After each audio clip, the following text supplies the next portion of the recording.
Bonjour à tous, merci pour la présentation et l'introduction, Fernanda. Donc, je suis Alexandre Botel, je vous parlais, moi, dans le cadre de ce webinaire de Mine Alert Africa. Alerte sur les mines d'Afrique, on pourrait dire, c'est une plateforme de géodata qui permet de facilement voir à travers 22 pays africains les superpositions éventuelles qu'on peut trouver entre des licences minières et des aires protégées de tout type, des aires protégées régionales, nationales, internationales. Euh, donc, c'est un outil que vous pouvez trouver sur le site de EIF et qui permet de révéler en fait les atteintes à la biodiversité à l'échelle régionale sur une grande partie du continent africain et pour tout type de minerai. Tout type de minerai, je vais le préciser un peu après, mais tout type de minerai qui est enregistré par les autorités officielles. C'est important de le noter. Je vous expliquerai pourquoi après. Pour commencer, qu'est-ce que EIF? Moi, je représente EIF, donc, qui est une ONG que j'ai fondée en 2020 à peu près. C'est une association en France, comme on dit, loi de 1901, à but non lucratif. Et le réseau que ça constitue a vocation à devenir un réseau de journalistes d'investigation environnementaux, un peu sur le modèle de l'ICIJ, avec quelques variations et puis un budget évidemment beaucoup plus modeste. Mais le but de EIF, c'est de développer un projet collaboratif qui permet de développer des méthodologies d'enquête et de les répliquer et de développer de nouveaux outils et aussi de transposer des thématiques d'enquête sur une échelle régionale. On parle souvent du transfrontalier. Nous, ce qu'on essaie de faire, c'est de connecter avec une même idée différentes régions du monde. Et on l'a fait au travers de différentes enquêtes déjà. Euh, le but de l'IF, je vais passer très vite là-dessus, mais c'est de rapprocher les pratiques du journalisme d'investigation et du journalisme climatique, qu'on a tendance peut-être un peu à séparer parfois. Nous, on essaie de les réunir et de mettre en relation au sein de notre réseau. Donc, on a un groupe Signal dans lequel on communique différentes opportunités que les membres de EIF peuvent utiliser pour demander des conseils, demander un soutien pour analyser des données, demander l'accès à certaines données, etc. Et sur le long terme, ce qu'on essaie de développer, ce sont des outils, comme je l'expliquais tout à l'heure, donc comme Mine Alert Africa, justement, ou aussi comme un autre outil qu'on a publié il y a quelques mois qui s'appelle Environmental Leaks, qui est une plateforme de lanceurs d'alerte pour l'enquête environnementale. On fait ça donc au travers de notre réseau. On fait aussi des formations, du mentorat et on développe des outils et des jeux de données open source. Je ne vais pas m'étendre là-dessus pour qu'on ait tous le temps, dans le cadre des participants, de dire ce qu'on veut dire sur nos présentations. Pour Mine Alert Africa maintenant, de quoi il s'agit? C'est une géoplateforme. Donc c'est une carte interactive et qui permet de documenter les limites officielles de concessions minières. Euh, alors j'ai écrit sur l'ensemble, mais sur une grande majorité en tout cas du continent africain et au travers de 22 pays africains. Il y a une fonction d'alerte environnementale, mais ce n'est pas une fonction vraiment active, c'est plus un bouton passif, et je vais vous montrer comment ça fonctionne dans une minute, et qui vous permet en fait de détecter automatiquement quand ces concessions, elles se superposent avec des aires protégées et de voir le détail de ces aires protégées. C'est un outil qu'on a développé avec Oxpeckers, donc dans le milieu africain anglophone. Oxpeckers, c'est une organisation qui est basée en Afrique du Sud et qui couvre la région Afrique de l'Est, Afrique du Sud, pour l'enquête environnementale. On s'est inspiré de leur outil qui s'appelle Mine Alert tout court pour développer Mine Alert Africa, sachant qu'on a rajouté des fonctionnalités qui n'existaient pas à la base sur l'outil d'Oxpeckers. Le but de cet outil est de pouvoir documenter des superpositions. C'est parce que ça peut servir d'un très bon prétexte pour se lancer dans une enquête. Là, l'idée, c'est pas de vous donner les clés pour faire votre propre analyse data. On l'a fait pour vous. On l'a fait pour vous parce qu'on comprend que tout le monde ne peut pas forcément s'inscrire à une formation en GIS. Les GIS, ce sont ces programmes comme QGIS qui permettent de traiter des données géographiques avec un programme informatique. Et on est tombé sur énormément de données minières officielles. Et on s'est dit, plutôt que de capitaliser là-dessus au sein de notre organisation et de faire une enquête après l'autre, pourquoi ne pas développer un outil? Et c'est ce qu'on a voulu faire avec ça. Et cet outil, il est destiné en premier lieu aux journalistes africains, évidemment, francophones, anglophones, et autres, mais aussi il est destiné à toute la communauté internationale de journalistes, puisqu'on peut retrouver des opérateurs dans ces données qui sont pas nécessairement locaux, qui peuvent être internationaux aussi. Donc on est convaincu que cet outil, il offre un très gros potentiel pour développer des enquêtes, qu'elles soient tout à fait locales, nationales, régionales ou même internationales. Et, euh, et il va être d'autant plus important au niveau des types de minerais que l'outil couvre, puisqu'on peut retrouver des minerais qui seront nécessaires à la transition écologique, comme des pierres précieuses. Donc on pense que ça va permettre l'analyse et l'enquête de différents secteurs qui sont liés à la transition énergétique et de faire émerger des problématiques aussi qui sont liées à cette thématique. Donc l'outil, ce qu'il permet de faire, c'est de voir les informations des permis d'exploitation minière en question, donc le type, le propriétaire, la date de validité, et tout vient de sources institutionnelles. Il permet non seulement d'avoir ces informations, mais aussi d'avoir cette alerte que je vais vous montrer, qui permet de voir les superpositions en question. Et il permet aussi d'avoir des détails statistiques sur la part d'une aire protégée qui est minée. Et on va voir ça tout de suite. Je regarde, Fernanda, il me reste combien de temps à peu près? J'ai pas envie de dépasser mon temps. Non, il te reste de temps. N'inquiète pas. Ok, super. Alors pour trouver l'outil MineAlert Africa, déjà vous avez le site de EIF, eifforum.org. On le met en avant actuellement, mais si vous tapez MineAlert Africa, vous allez le trouver sur notre site ou celui de DocSpakers. Une fois sur le site, il y a un disclaimer dans lequel on explique quelles sont les conditions d'utilisation que vous pouvez voir. Elles sont en anglais, donc je vous les résume très vite. De créditer EIF et la plateforme si une information est citée venant de la plateforme.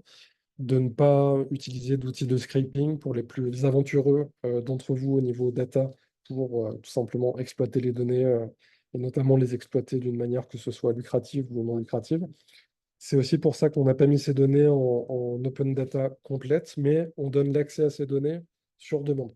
Donc il y a un mail de contact. Si quelqu'un a besoin de voir ces données en dehors de l'interface que nous présentons et de les voir sous format Excel, par exemple, on peut tout à fait donner accès à ces données-là.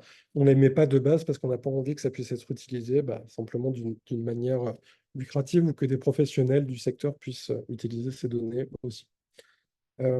Toutes ces données, elles viennent de sources gouvernementales, donc du ministère des Mines de chaque pays en question, mais elles ne sont pas forcément faciles d'accès. C'est un point d'ailleurs qui était dans mon slide précédent, c'est qu'on a voulu aussi développer cet outil pour centraliser toutes ces données, mais aussi pour les rendre plus faciles d'accès.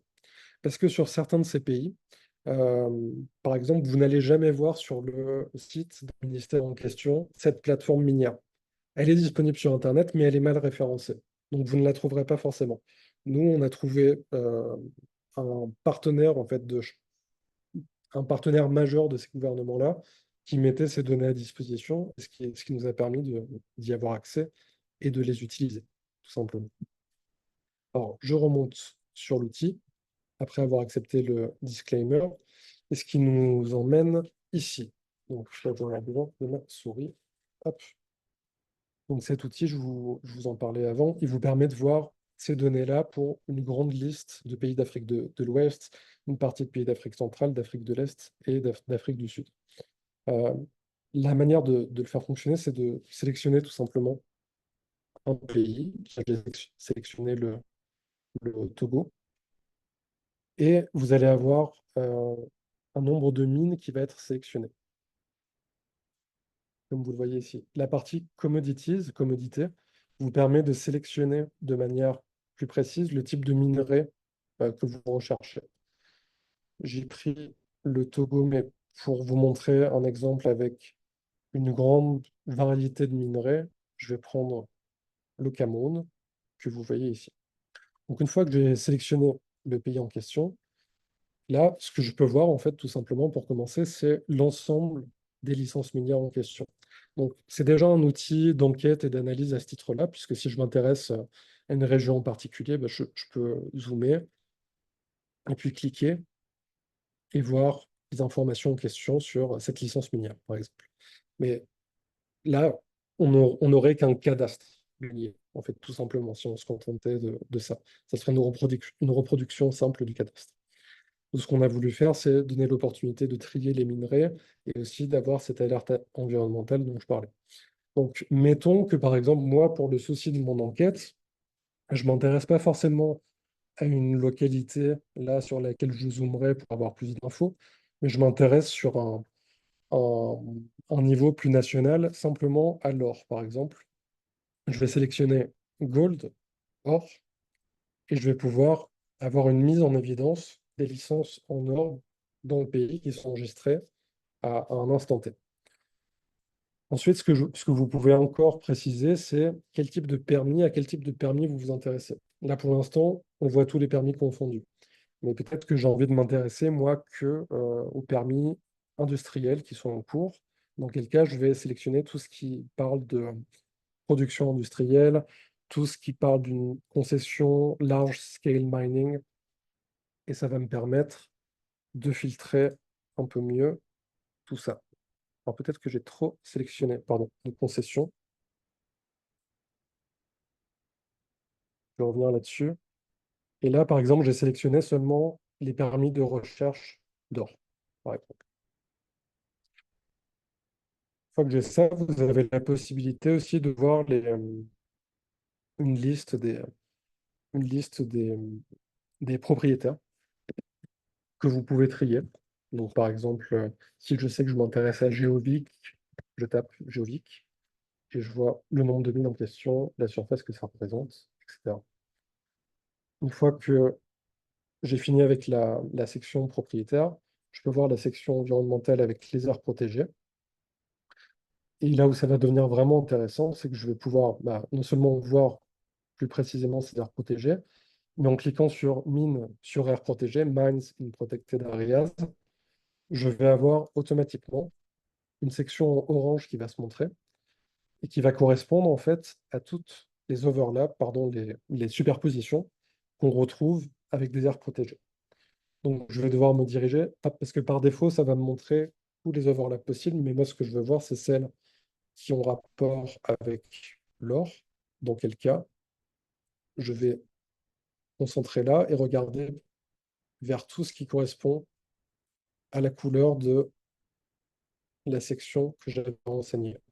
Donc, par exemple, on peut voir qu'ici, simplement avec l'or, a priori, il faudrait voir plus en détail, mais sur les permis de recherche, ça n'est pas, on ne trouve pas d'overlap, de superposition, pardon. Et si je regarde de manière plus globale, en fait, avec toutes les concessions minières confondues, je vois déjà quelques concessions sur lesquelles, eh bien, je vois des superpositions. Là, on voit que pour une concession minière de recherche de fer, on a une société qui s'appelle Camiron et qui est en situation de superposition avec l'aire protégée ici. En cliquant sur l'aire protégée, je vais avoir des informations plus précises sur le type d'aire protégée, est-ce que le statut est désigné, combien de mines sont en conflit, et quel est le pourcentage de la concession minière qui est minée aussi, selon les données qu'on a, qui va être montré en pourcentage ci-dessous.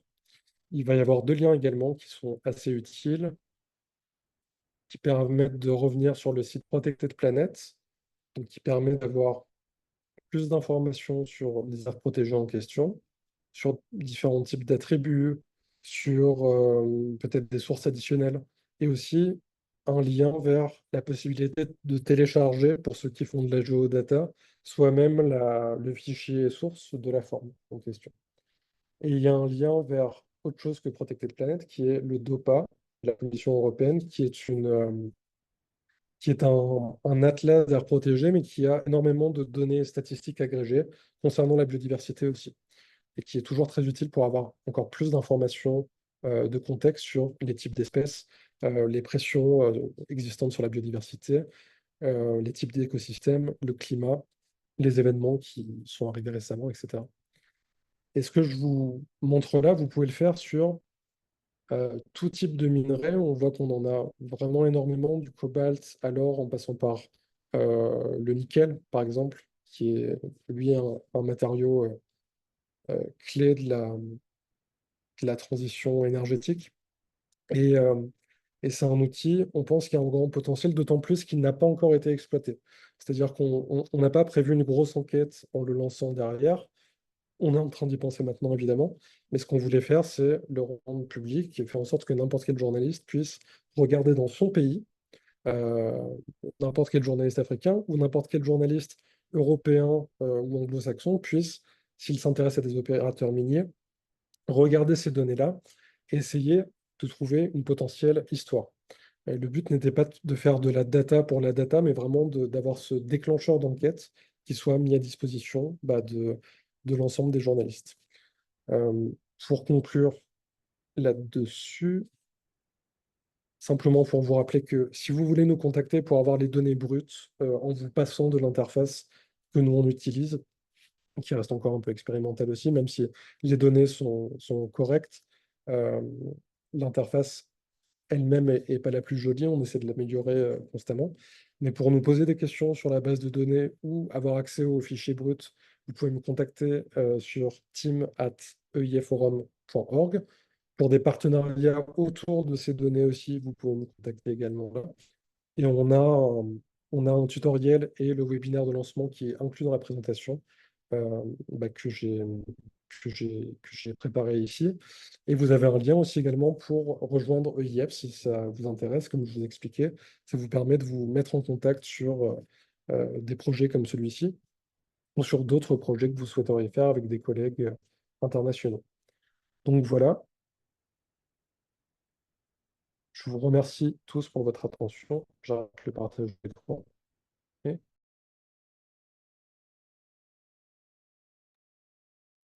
Merci beaucoup, Alexandre. Et avec toi maintenant, Mélanie. Bonjour à tous, merci beaucoup Fernanda. Euh, je vais partager mon écran aussi si j'y arrive. Je ne suis pas sûre d'être aussi facilement technique que... Voilà, je pense que je vais y arriver. Euh, euh, hmm, ah, je vais... Vous allez me donner une minute, je suis désolée. Je dois entrer un mot de passe, apparemment.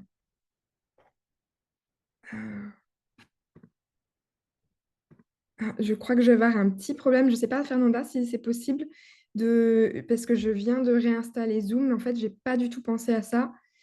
Euh, Est-ce que c'est possible que vous partagiez ma présentation ou ça va être trop compliqué?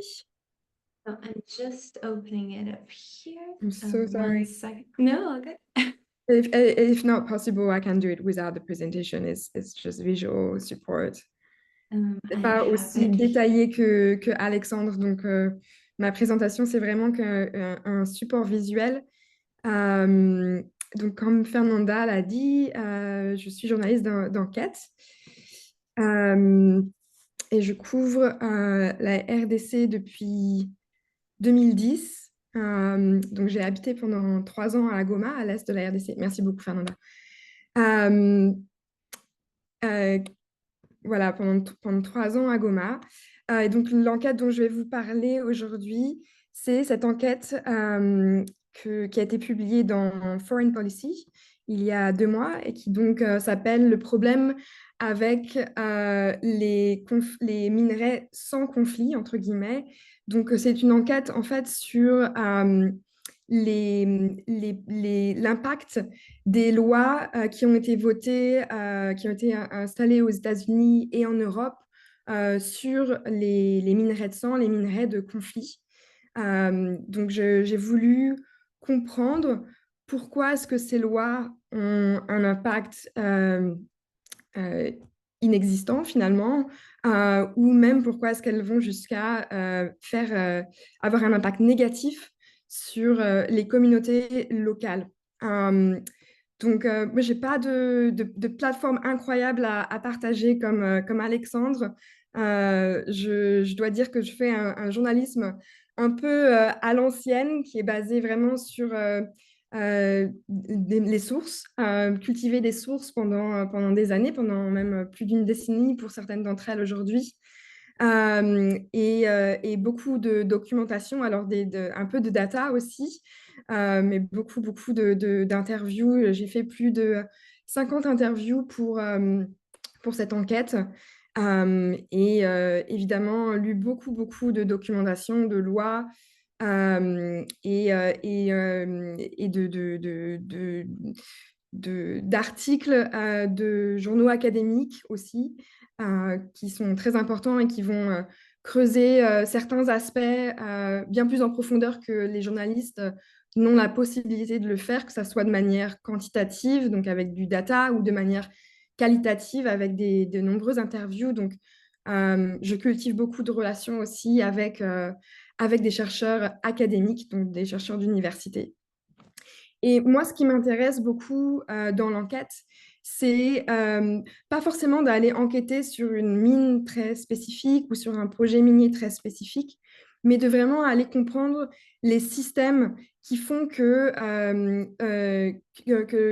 l'industrie minière, par exemple, a un impact si destructif sur l'environnement ou ne bénéficie pas aux communautés locales, en particulier quand il s'agit du secteur artisanal, donc minier artisanal. Je pense que beaucoup d'entre vous connaissent déjà la différence entre artisanal et industriel, mais juste donc pour préciser au cas où, donc artisanal, ce sont des gens comme Safari Koulimouchi que vous voyez ici avec son fils Olivier, qui vont creuser la terre avec des pelles et des pioches, alors que industriel, c'est un secteur qui va utiliser des machines et donc il va employer beaucoup moins de gens. Et à l'est de la RDC, le secteur minier artisanal, il emploie des centaines de milliers de personnes et est une source de revenus pour même des millions de personnes. Il y a plus de 2 millions de personnes qui travaillent dans le secteur artisanal en République démocratique du Congo. Et dans un pays où il y a en fait, très peu d'alternatives économiques, d'emploi, c'est une source de revenus fondamentale pour une très large partie de la population, notamment rurale. Et donc, quand le Congrès américain ou l'Union européenne passent des lois pour réguler la consommation de minerais qui viennent de ce secteur, en ciblant en l'occurrence en particulier la République démocratique du Congo, ça a un impact énorme sur ces populations et sur leurs revenus. Donc moi, quand je suis arrivée en 2010 en RDC, la loi Dodd-Frank, donc, qui avait une section sur les minerais de conflit, venait d'être passée et il y avait un embargo de fait sur les minerais à l'est de la RDC. Et donc, je me suis rendue dans une mine, enfin dans plusieurs mines, mais en l'occurrence dans une mine en particulier à Nyabibwe, où j'ai rencontré Safari Koulimouchi, que vous voyez sur cette photo, encore une fois, qui ne pouvait plus... Fernanda, if you can just leave it on this, I'll let you know. Qui ne pouvait plus subvenir aux moyens de sa famille, comme donc des millions de personnes. J'ai interviewé des hommes qui m'ont dit que leur femme avait dû accoucher à la maison et était morte en couche. Et il y a des études qui ont estimé que la mortalité infantile avait augmenté de 143% pendant cet embargo de fait. Donc, un impact énorme sur la population congolaise qui dépendait de ce secteur. Et qui n'avait pas été planifié, en fait, qui n'avait pas été prévu, évidemment, par les activistes qui avaient demandé ce genre de régulation. Donc, je suis retournée il y a un an pour continuer à enquêter donc, sur qu'est-ce qui s'était passé depuis. Ça, c'est quelque chose qui est très important pour moi, c'est de ne pas enquêter une fois et puis de ne plus jamais revenir, de ne plus jamais m'y intéresser. Et donc, je suis revenue à Nyabibwe en l'occurrence et puis dans d'autres endroits à l'est de la RDC pour voir ce qui s'était passé depuis. Donc, je suis revenue voir Safari Koulimuchi. Et ce que j'ai trouvé, c'est qu'il y a eu toute la création d'un ensemble de procédures bureaucratiques pour répondre à ce besoin, aux demandes donc, de ces lois qui ont été mises en place, donc lois américaines et européennes qui ont été mises en place, et pour donc, rassurer les consommateurs finaux, les consommateurs occidentaux, sur la provenance de leurs minerais, mais qui avait un impact très négatif, encore une fois, sur les communautés minières, parce qu'ils devaient en fait indirectement payer pour ces services, et en l'occurrence notamment un service de traçabilité qui s'appelle Itski, qui avait été créé par l'industrie minière, donc par l'Association internationale du thym, donc qui est une association de producteurs de thym, d'étain, pardon, pas de thym, d'étain, de tin en anglais, et qui du coup, en fait, avait trouvé un moyen de blanchir des minerais qu'ils que leurs clients, enfin que leurs membres voulaient vendre, et de gagner de l'argent en demandant une taxe pour obtenir les certificats qu'ils donnaient à travers des étiquettes à mettre sur des sacs de minerais. Donc un système qui était à la fois qui n'aide pas à résoudre les problèmes de provenance, mais qui en plus demandait de l'argent aux creuseurs.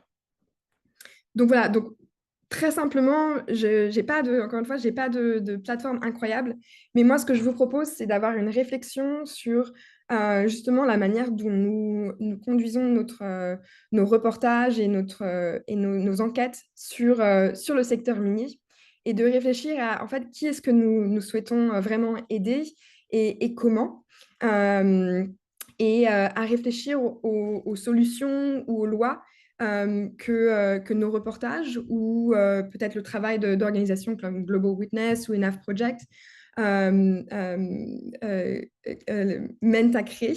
Il y a un énorme espace vide aujourd'hui d'enquête sur tous ces programmes, sur toutes ces lois qui existent, qui ont été mises en place peut-être ces dernières décennies, que ce soit en Occident, mais aussi en Afrique. Je vois qu'il y a beaucoup de participants qui viennent du continent, et enquêter sur l'impact de ces lois, sur la logique derrière ces lois, en fait, quelles sont les idées qui ont donné lieu à ces lois, quelles sont les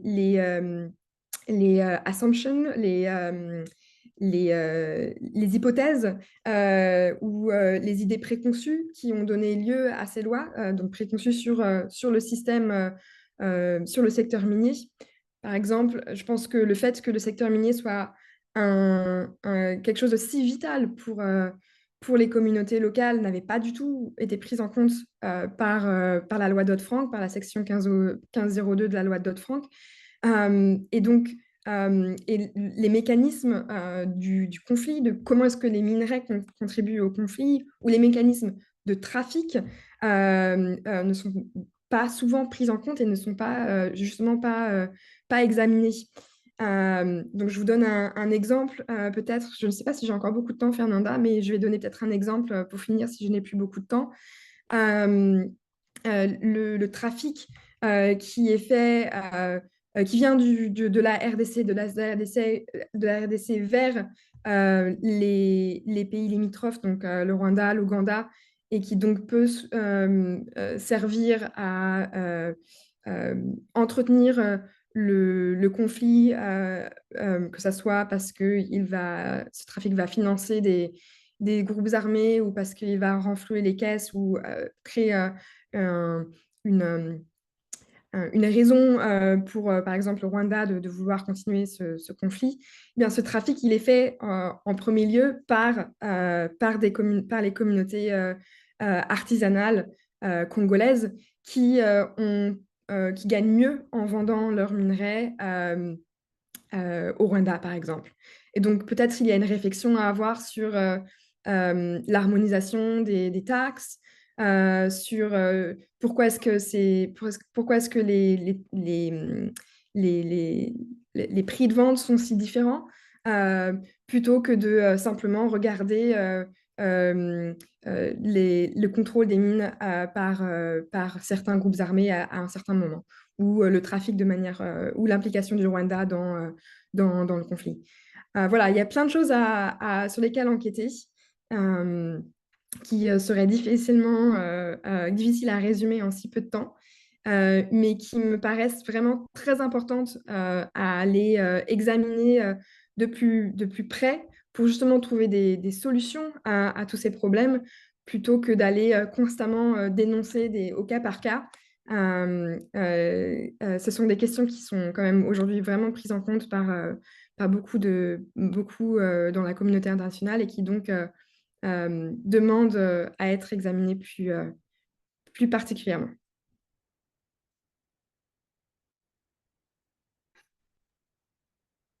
Merci beaucoup, Mélanie. Didier, tu es prête? Oui, oui, je suis prêt. Ok, tu partages ou moi?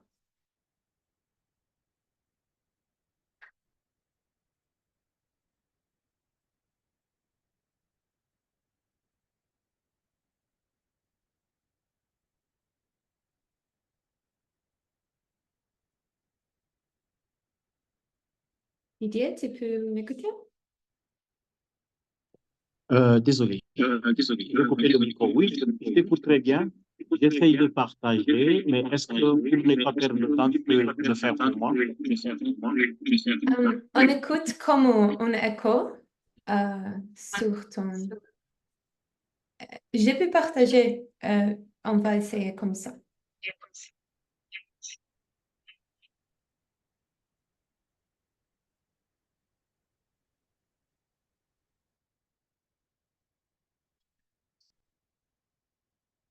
Voilà, bonjour.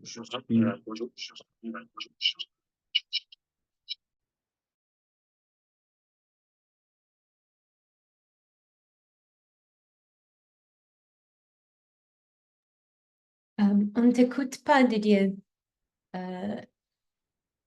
Peut-être que tu peux utiliser seulement le portable.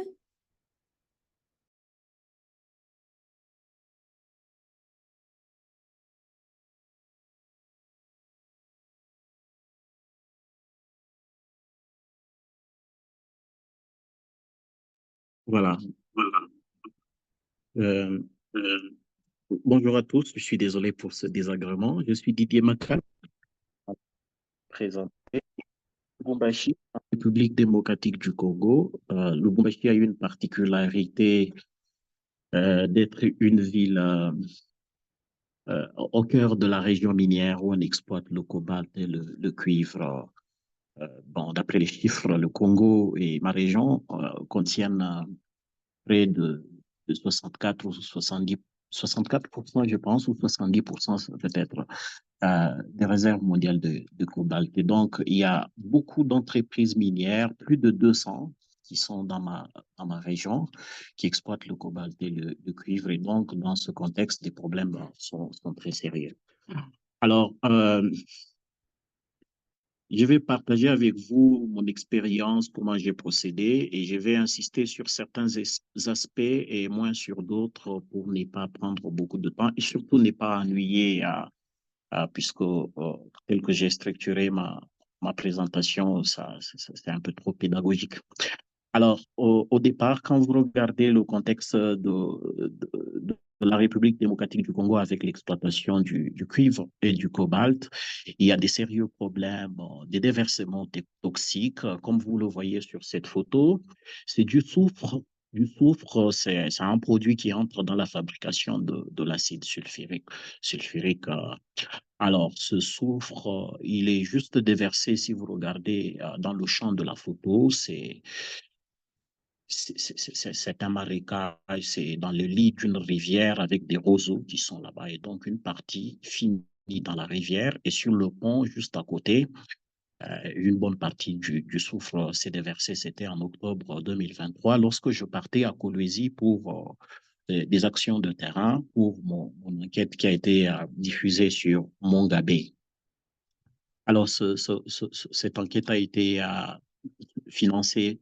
J'ai obtenu une bourse du Pulitzer Center et du Rainforest Journalisme et du réseau, de son réseau euh, d'investigation.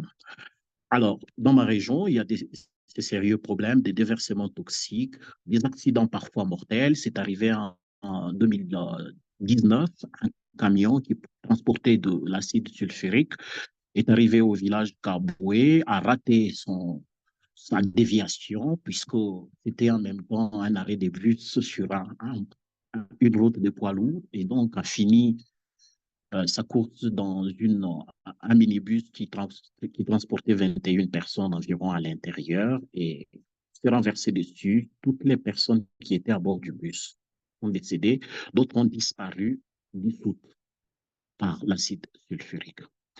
Alors, des situations de ce genre se sont répétées ces dernières années et cela a attiré mon attention. Je me suis posé la question. Il y a beaucoup de rapports d'ONG qui couvrent tous ces incidents, mais qu'est-ce qui a été fait? Alors, j'ai voulu savoir qu'est-ce qui a été fait et donc je suis reparti de tous ces cas qui existent pour voir dans quelle mesure on a pris en compte les droits des personnes, on a indemnisé et quelles réparations ou des moyens de rémédiation pour qu'à l'avenir, ces incidents-là diminuent. Alors, je suis parti donc dans mon enquête. Fernanda, je peux voir l'autre diapo. Voilà, là, le plus important était donc de comprendre. Et pour comprendre, j'ai dû suffisamment lire et c'était quand même énorme. J'ai lu beaucoup sur la presse nationale et étrangère, tout ce qui a été écrit sur le Congo. Je suis un peu trop ambitieux en tout cas, mais j'ai lu l'essentiel que je devais savoir pour comprendre davantage tous ces incidents.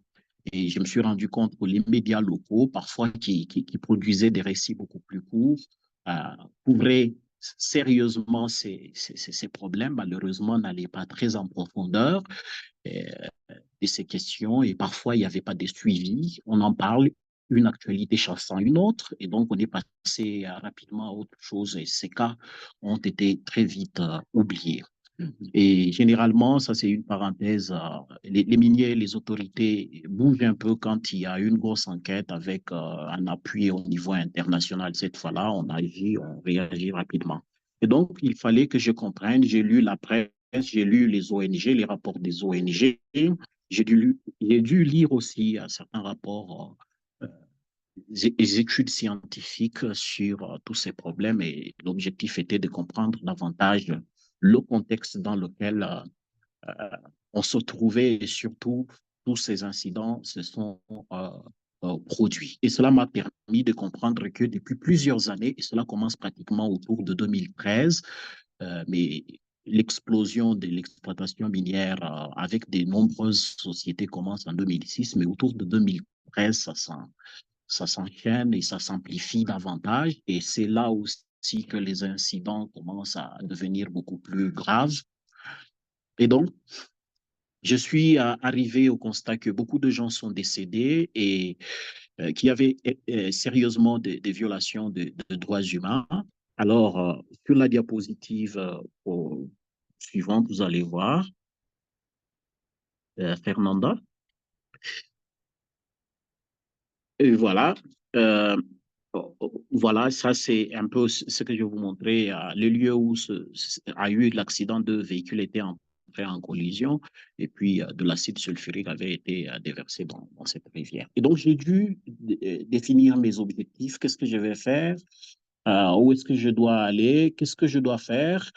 Bien, nous, on menait un peu le type d'enquête avec hypothèse au départ. Qu'est-ce que vous pensez qui explique cela? Et il fallait suffisamment déterminer sa méthodologie, puisque le cadre dans lequel j'ai produit cette enquête, c'était aussi un apprentissage auprès du User Center, dont fait partie Fernanda qui anime cette session. Et donc, on apprenait aussi des techniques d'investigation avec divers outils. Et donc, il fallait déterminer les objectifs. Et puis, à partir de cette étape, les objectifs étant définis et tout étant clair, il fallait maintenant aller sur le terrain, sur la diapositive suivante maintenant, Fernanda. J'ai dû donc aller sur le terrain. Et sur le terrain, ce que j'ai vu, c'est des situations vraiment inquiétantes. Quand vous voyez sur la première photo qui est au-dessus, il y a des petits-enfants qui se baignent dans l'eau, mais c'est de l'eau hautement polluée, je suis désolé. Malheureusement, on n'a pas on n'a pas, moi personnellement, je n'ai pas prélevé des échantillons pour qu'on les analyse, mais j'ai pu suivre des analyses qui ont été effectuées, notamment par l'ONG AfriWatch, qui a fait plusieurs prélèvements. Mais la particularité de l'eau dans laquelle se baignent ces enfants, c'est une ancienne carrière à Kakanda qui a inondé, qui a été inondée. Et donc, l'eau est devenue totalement bleue. Et l'explication, ça vient de l'oxydation probablement du cuivre parce que dans certaines régions du Katanga, on trouve même au-dessus des collines de la malachite qui est une composante du cuivre. Et donc, ça colore probablement, c'est ça probablement qui colore cette eau. Donc, c'est cette eau que les gens utilisent aussi, mais par là passe aussi une rivière. Au départ, c'était séparé, mais il s'est passé en 2022 un accident à Kakanda dans lequel 8 personnes ont perdu la vie. Et c'est lorsque la digue qui protégeait ce bassin a cédé et puis ça a rencontré la rivière, les deux se sont mêlés. Donc là, vous avez en bas une maison pratiquement bâtie en dessous d'une remblai d'une ancienne carrière de la Gécamine acquise par la société Boss Mining. Et j'étais descendu comprendre les récits des gens, vivre, voir ce qu'ils vivent et voir dans quelle mesure des mesures ont été prises pour remédier à tous ces accidents. Malheureusement, ce que j'ai pu voir sur ce terrain-là, c'était rien. Rien n'a été fait pour protéger les gens puisque l'exploitation artisanale continuait, des femmes, des enfants même travailler encore dans les mines. Sur le terrain, je suis allé aussi sur un autre où une usine de production de chaux d'une société chinoise, euh, Tenkefungurume Mining, qui a été une des plus grandes aujourd'hui et gérée par des Chinois de CEMOC. Cette exploitation de chaux a créé des sérieux problèmes. C'est des images que vous avez vues sur la diapositive précédente où il y a des gens avec des gales sur la peau. En réalité, ce ne sont pas des gales, c'est des éruptions cutanées qui sont survenues de suite de l'exposition à de l'eau contaminée, puisqu'il y avait communication entre les eaux usées qui descendaient de l'usine de chaux et la rivière Kabomba. Et donc, aux dernières nouvelles, en janvier de cette année, je pense jusqu'en février, tout le village a été évacué, Kabomba, à quelques kilomètres de Fungurume. Sur la diapositive suivante, Fernanda, je suis allé aussi voir à Kolwezi autour de la société minière Comus, la société minière de Moussonoï, qui exploite une ancienne carrière de la société publique de cuivre et de cobalt, la Gécamine. Et là, c'est une autre situation alarmante puisque la mine s'est rapprochée jusqu'à 200 mètres de certaines habitations. La loi dit que quand la mine peut se rapprocher de 500 mètres des habitations, il faut délocaliser les gens. Mais là, la société a pu délocaliser juste quelques 209 ménages, si je ne me trompe. Il faut que je vérifie les chiffres.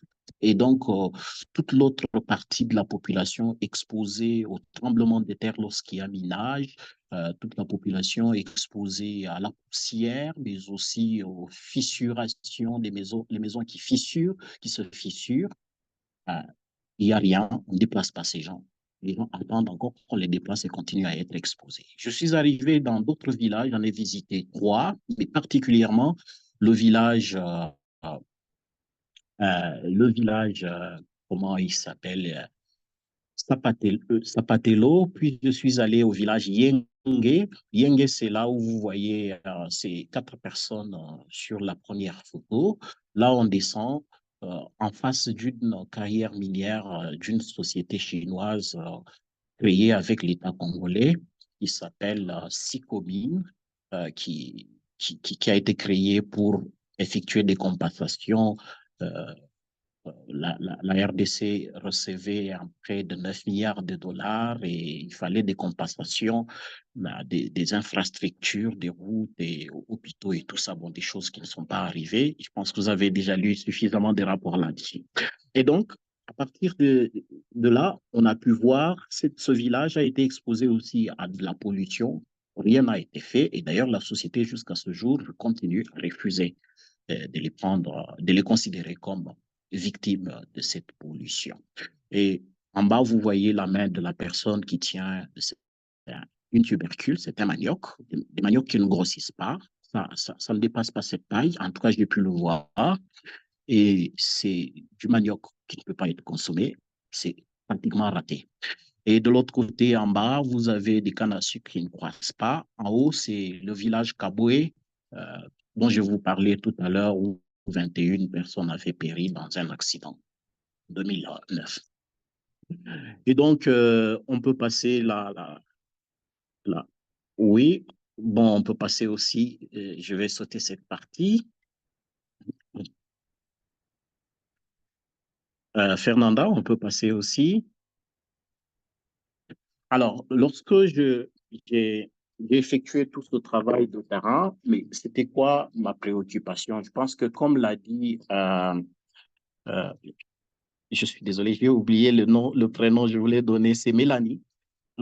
Comme le disait Mélanie lors de son intervention tout à l'heure, euh, quand on descend sur un terrain comme celui-là, sur les mines, ces objectifs, les objectifs dont je parlais tout à l'heure, ils doivent être clairs. Qu'est-ce que vous voulez dire? Est-ce que c'est répéter simplement des histoires telles que il y a pollution, les gens ne sont pas pris en charge, pris en compte, ne sont pas indemnisés? Bon, cela a déjà été dit et on le dit assez souvent. Mais aussi, il y a aussi un narratif euh, dans lequel peut-être il faudrait éviter de tomber parce que ça ne fait qu'enfoncer les victimes. Et c'est ce que disait Mélanie tout à l'heure.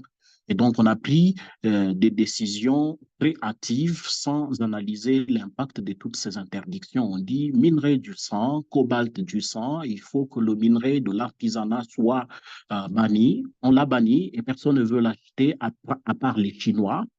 Toutes les sociétés occidentales évitent. Or, ça fait entre 10 et 20% des productions de cuivre et du cobalt du Congo. Et donc, si on interdit totalement parce qu'il y a des violations des droits humains, parce que les enfants descendent dans les carrières minières, c'est encore un autre problème. Et chaque fois qu'on a pris des décisions drastiques qui interdisent l'exploitation artisanale des minerais, il y a eu la criminalité qui a galopé à Lubumbashi, à Kolwezi, Kasumbalesa et les grandes villes du Katanga. Et donc, le lien est très direct. Et donc, les objectifs, c'est lesquels? Il n'est pas question d'aller faire un travail d'avocat pour dire un plaidoyer, nous allons défendre la population, mais simplement considérer que ceux qui sont là sont des victimes, mais essayer d'expliquer cette histoire qui humanise un peu ces victimes. En tout cas, j'avais ce regard lorsque je suis descendu sur le terrain. Mais j'ai pu voir aussi que ces victimes parfois étaient aussi complices de leur propre malheur, mais ça ne fait qu'amplifier leur statut de victime. Par exemple, lorsque les sociétés minières ont besoin de délocaliser ces gens, on miroite des grosses sommes d'argent pour des gens qui vivent sans salaire parfois, qui n'ont que de petites vieilles maisons construites pour les employés de la Gécamine, à la cité Gécamine, qui peuvent valoir 20 000, 30 000 ou 50 000 dollars. Et si on leur propose 80 000 dollars, les gens cèdent très facilement, alors que la valeur réelle de ces maisons qu'ils abandonnent peut galoper, aller encore plus loin si on considère tout ce qu'ils laissent, les plantes, l'eau, l'électricité, voilà, l'accès à l'hôpital qui est juste à côté. Ces gens vont se réinstaller eux-mêmes dans des régions ou dans des zones de Coloésie où, comme ça se passe surtout à Coloésie, des zones où il n'y a pas suffisamment d'eau, il n'y a pas suffisamment d'électricité et l'hôpital est très loin. On ne mesure pas tout cela lorsqu'on organise ces compensations. Et donc, ces personnes sont facilement manipulées et acceptent de toucher l'argent liquide plutôt que d'obtenir des maisons reconstruites comme le veut la loi. Par conséquent, j'ai rencontré des gens qui ont été relocalisés ailleurs excusez-moi, qui ont reçu l'argent pour se réinstaller eux-mêmes ailleurs, mais avec l'argent qu'ils ont reçu, 80 000 dollars, ils n'ont pas réussi à se reconstruire des maisons entières et finies. Et c'est des gens qui changent d'avis aujourd'hui, qui voudraient toucher de l'argent liquide. Et donc, bref, pour finir, cette enquête m'a permis de voir que le reportage sur les mines demande beaucoup de patience dans mon cas, parce que au départ, euh, il fallait d'abord suffisamment lire. La deuxième difficulté, et c'est ce que expliquait au départ Alexandre, euh, il faut réunir les données. Les données, comme on disait, pas les données pour les données, mais les données qui rendent intelligible le récit qu'on raconte. Et ces données, ce n'était pas très facile. Quand vous allez sur le site de l'ITIE, l'initiative pour la transparence de l'industrie extractive, publiez ce que vous payez. Quand vous y allez, il y a des données partielles parfois qui ne complètent pas, il y a des sociétés qui ne déclarent pas, et donc l'ITIE ne vous donne pas toutes les réponses que vous vous posez. Vous allez chercher les données publiques, ça n'existe malheureusement pas, ou ce sont des données que les ONG se partagent. Alors cette fois-là, il faut accéder à d'autres bases de données, aller ici, aller là-bas, peut-être vous trouvez un rapport ici qui complète un autre là-bas. Ça demande suffisamment de patience, mais aussi beaucoup de courage pour qu'on y parvienne, Sinon, on se retrouve avec un récit qui ne vous satisfait pas. Et moi, j'ai dû souffrir jusqu'au dernier moment pour enfin me rendre compte que j'avais un récit qui avait la forme publiable. Et j'ai bénéficié pour cela aussi du coaching de l'équipe du Pulitzer Center. Et donc, c'est ça l'expérience que je voudrais partager avec vous. Je pense que l'enquête sur les mines demande tout cela. Peut-être beaucoup d'ouverture aussi, demander de l'aide à d'autres personnes. Je me rappelle que pour finir, je vais peut-être vous montrer, oh, je ne fais pas la diffusion malheureusement, la projection. Je comptais vous montrer une carte qu'on a pu réaliser.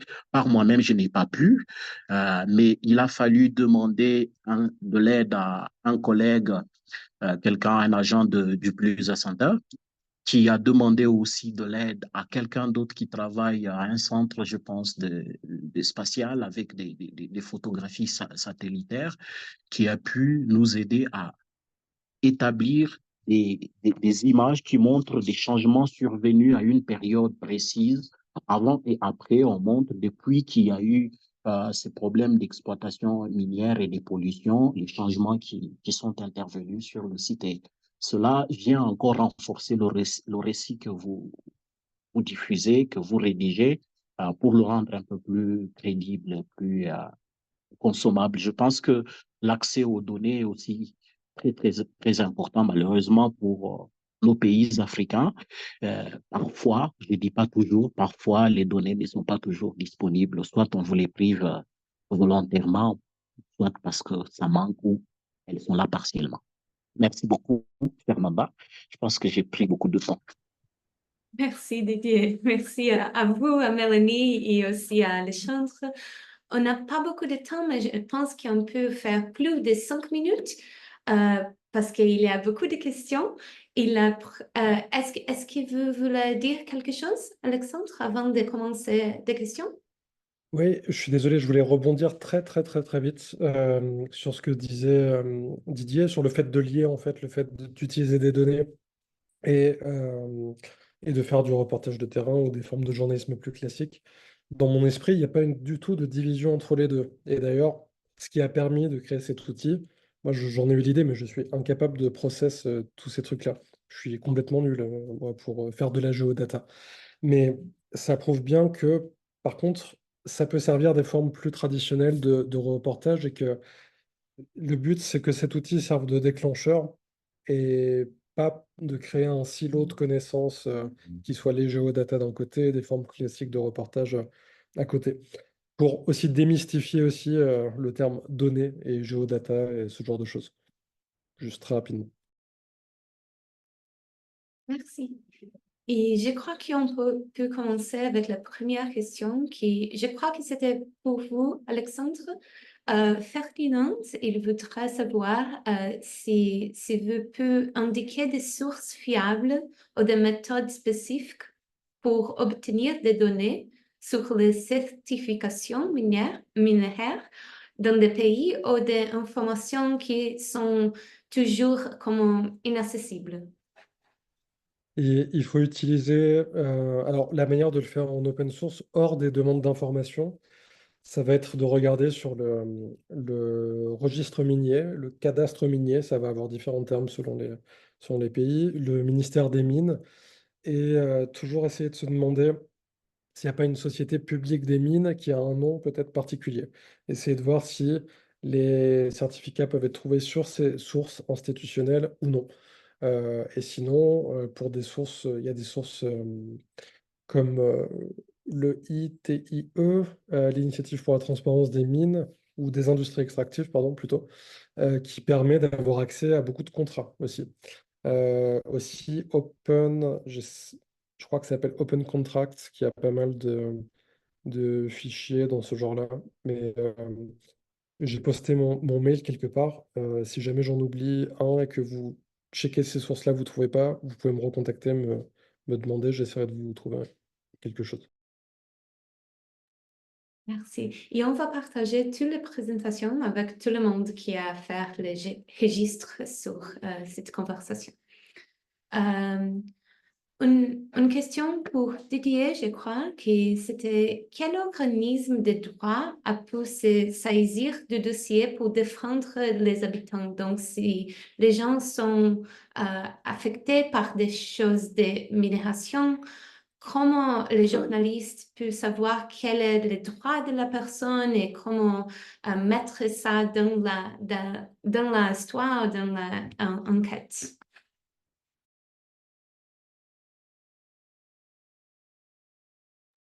Voilà.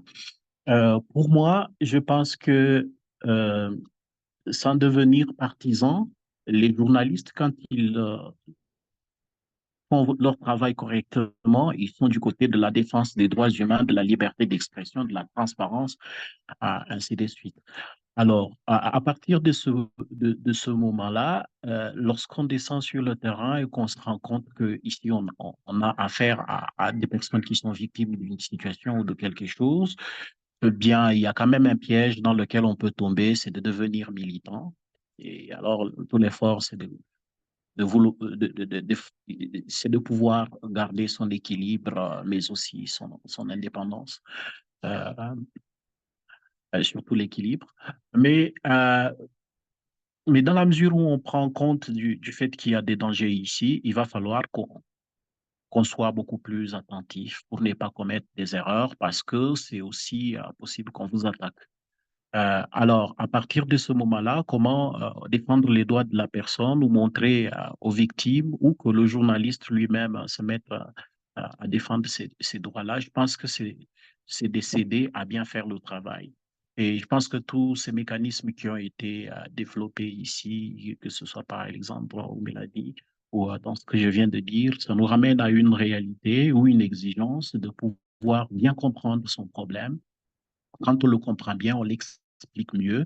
Mais c'est peut-être aussi une question de pouvoir vraiment dégager une histoire qui soit pertinente et qui soit peut-être nouvelle. Il y aura toujours des aspects qui vont être anciens, qui ressemblent aux autres qui ont déjà été dits, mais quand on tient quelque chose de plus clair qu'on veut montrer, c'est ça qu'il faut euh, dire clairement et avec insistance, avec beaucoup de preuves ou une belle argumentation. Et bien ça, c'est parmi aussi des choses que j'ai apprises en avançant et parfois aussi avec un peu plus de peine parce que dans notre contexte, comme je le disais, certaines données, je ne savais pas qu'elles existaient, mais au dernier moment, on te dit, mais va regarder d'abord ce site-là, tu vois, ce site-là, il est très intéressant.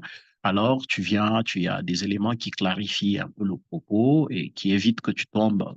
À mon avis, il vaut mieux éviter de tomber dans le militantisme, mais de faire bien son travail. Si on le fait bien, je pense qu'on défend les droits humains. Alors, comment montrer aux personnes leurs droits? Bien, je pense que ça, c'est aussi une action des défenseurs de droits humains. Mais Merci, nous, quand on fait Didier. le travail bien, je pense que ça finit comme ça, dans ce sens. Super. La troisième et dernière question, c'était à Mélanie. Et Hinodo voudrait savoir la procédure normale pour faire l'exploitation sur un site. S'il y a comme un template pour des journalistes qui voudraient découvrir plus sur un site de minération ou un site comme ça. Je ne suis pas sûre de très bien comprendre la question. Je voudrais savoir la procédure normale pour faire l'exploitation sur un site.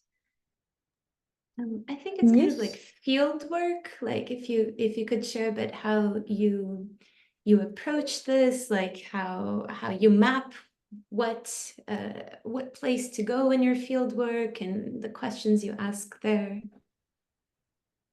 Euh, hmm, euh, Alors, moi, j'ai pas fait de cartographie dans mon reportage.